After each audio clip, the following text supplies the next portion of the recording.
নমস্কার, বৈচিত্র্যের বৈচিত্র্যময় জগতে আপনাদের স্বাগত জানাই। আজ রবিবাসরীয় দুপুরে বেতাল আসছে আপনাদের তার পরবর্তী গল্প শোনাতে। বেতাল তার চতুর্থ গল্প শেষ করে রাজা বিক্রমাদিত্যকে কিছু প্রশ্ন করে এবং সেই প্রশ্নের সঠিক উত্তর পাওয়ার পর বেতাল আবার ফিরে যায় সেই শিরীষ গাছে। রাজা বিক্রমাদিত্য তার পিছন পিছন যায় এবং তাকে শিরীষ গাছ থেকে নামিয়ে আবার কাঁধে তুলে নেয়। তখনই বেতাল শুরু করে তার পঞ্চম গল্প, রূপবতী কন্যার গল্প। আজকের গল্পটি আমরা নিয়েছি নির্মল বুক এজেন্সি থেকে প্রকাশিত বেতাল পঞ্চবিংশতির গল্প থেকে। তাহলে আর বেশি দেরি না করে শুনে নেওয়া যাক বেতালের কাছ থেকে আজকের গল্প, রূপবতী কন্যার গল্প।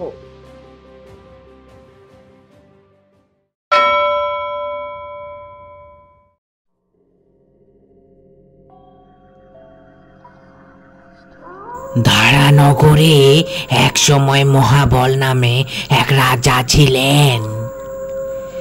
রাজার একজন দূত ছিল, তার নাম ছিল হরিদাস। হরিদাসের ছিল এক পরমা সুন্দরী মেয়ে, সেই মেয়ের নাম ছিল মহাদেবী। মহাদেবীর এক সময় বিয়ের বয়স হলো। বাবা মায়ে তার বিয়ে দেওয়ার কথা ভাবতে শুরু করলেন।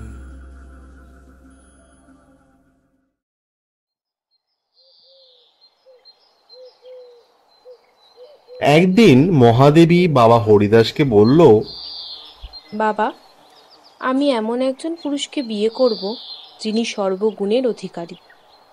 হরিদাস মেয়ের কথা শুনে মনে মনে খুব খুশি হলেন। একদিন রাজা মহাবল হরিদাসকে ডেকে বললেন, হরিদাস, দক্ষিণ দেশে হরিশ্চন্দ্র নামে আমার এক বন্ধু আছেন। কিছুদিন ধরে তার শরীর একদম ভালো যাচ্ছে না। তুমি গিয়ে তার একবার খোঁজ খবর নিয়ে এসো তো দেখি। রাজার আদেশ মতো হরিদাস রাজা হরিশ্চন্দ্রের বাড়িতে গিয়ে উপস্থিত হলো। হরিশ্চন্দ্র বন্ধুর সব কথা মন দিয়ে শুনলেন।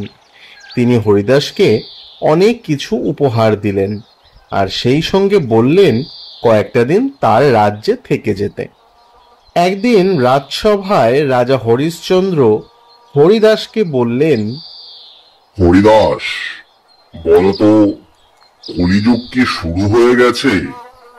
হরিদাস হাত জোর করে বলল, হ্যাঁ মহারাজ, কলিকাল তো অনেক দিন হলো শুরু হয়ে গেছে, যার জন্যে মিথ্যে, অন্যায়, কপটতায়, ছলনায়, স্বার্থপরতায় সমাজ সংসার একেবারে ভরে উঠেছে।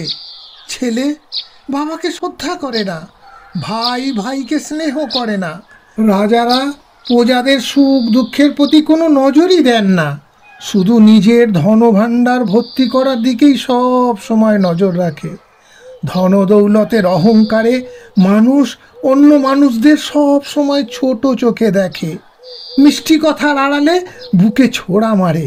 তাই তো বলছি মহারাজ, এই পৃথিবী থেকে ধর্ম চলে গিয়ে অধর্ম এসে হাজির হয়েছে। রাজা হরিদাসের মুখে এসব জ্ঞানের কথা শুনে খুবই খুশি হলেন ও তার খুব প্রশংসাও করলেন। তারপর সভা শেষ করে রাজা অন্তঃপুরে চলে গেলেন। হরিদাস তার ঘরে ঢুকে দেখে এক ব্রাহ্মণ পুত্র বসে আছে। হরিদাস তার পরিচয় জানতে চাইলে ব্রাহ্মণ পুত্র বলল, আমি আপনার কাছে একটা জিনিস চাইতে এসেছি।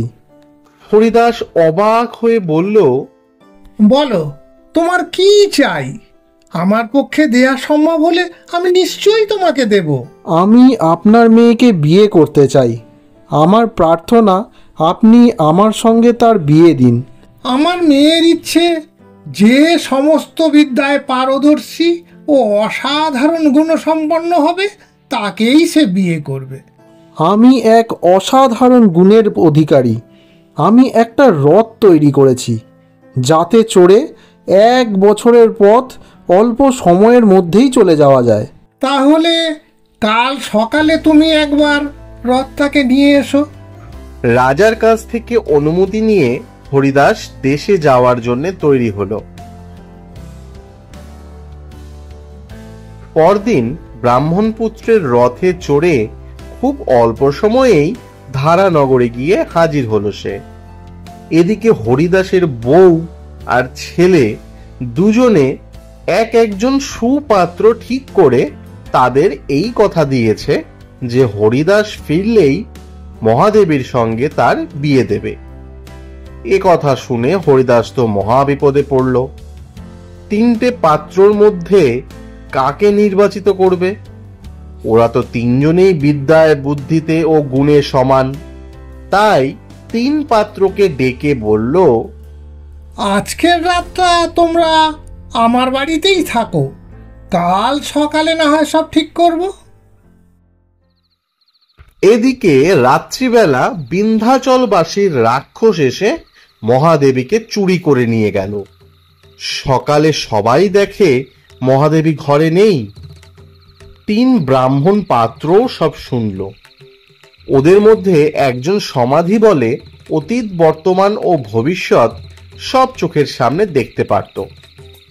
সে বলল, আমি দেখতে পাচ্ছি এক রাক্ষস আপনার মেয়ের রূপগুণ দেখে বিন্ধ্য পাহাড়ে তাকে তুলে নিয়ে গেছে।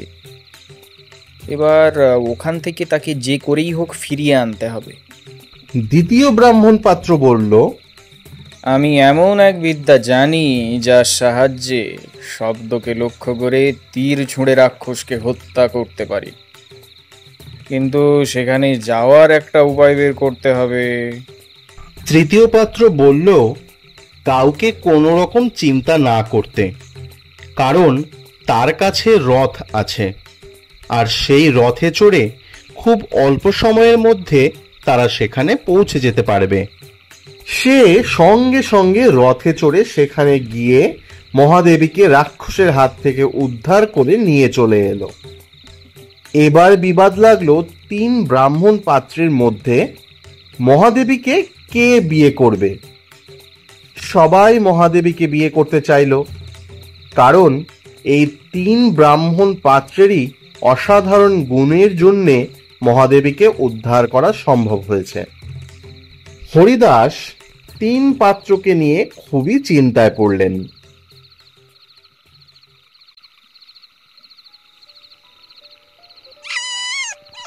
গল্পটি শেষ করে নিয়ে বেতাল বলল, এবার বলো তো মহারাজ, এই তিন পাত্রের মধ্যে মহাদেবীকে কার বিয়ে করা উচিত?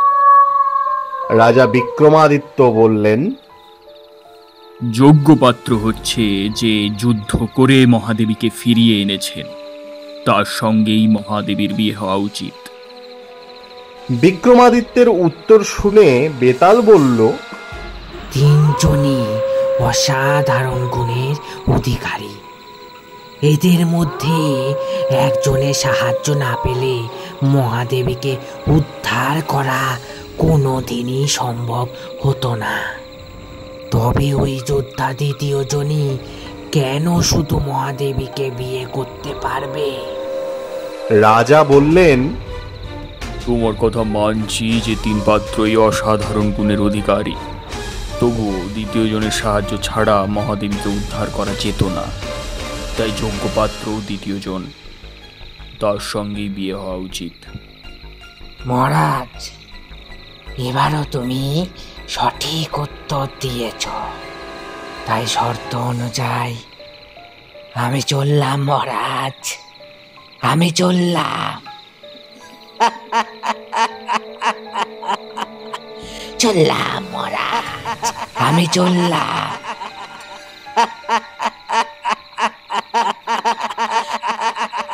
বেতাল বিক্রমাদিত্যের মুখে সঠিক উত্তর শুনে ফের বিক্রমাদিত্যের কাঁধ থেকে নেমে সেই গাছে গিয়ে ঝুলে পড়ল। বিক্রমাদিত্য পিছন পেছন ছুটে গিয়ে গাছ থেকে আবার বেতালকে নামিয়ে কাঁধে নিয়ে চলতে শুরু করলেন।